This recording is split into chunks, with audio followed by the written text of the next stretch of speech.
I've got one of the most fun jobs you could possibly imagine.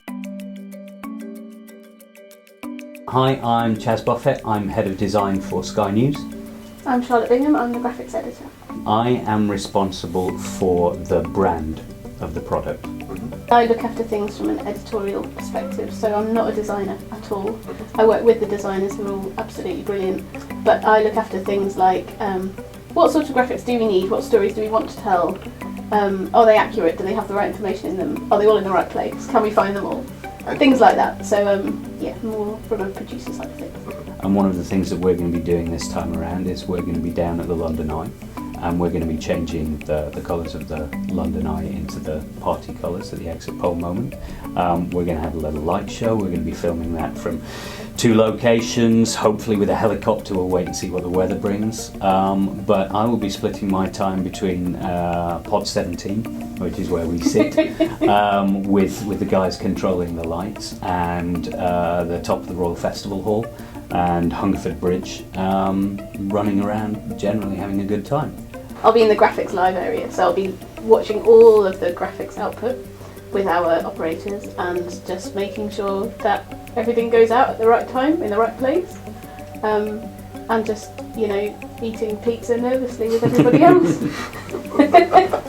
It's the best night ever. I love them. It's obviously taking lots and lots of raw data and turning it into something that tells you a story, shows you a story, instead of you having to kind of walk through a story. It's just there in front of you and you can see what the story is. That's what we aim to do, I think, on election night. The purpose of the design within any general election, and most graphics actually, is fundamentally to engage and inform the public.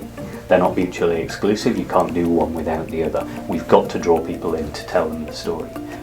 More than ever with modern data-fed stuff, we don't know the story until we see it visualised. And that was indicated clearest last time round when Ed Conway was at the big wall, and all of a sudden Scotland started turning SNP yellow. Nobody knew that was the pattern of the night until then, and it became fundamentally one of the biggest stories of the election. I believe that we didn't know that until that appeared on screen, fully data visualised through graphics. That's what I'm looking for this time. The data wall is bigger, so that's the thing where Ed Conway and Jonathan Samuels they run the graphics themselves using an iPad, so they can change everything behind them using the iPad, interact with it, it all pops in real time.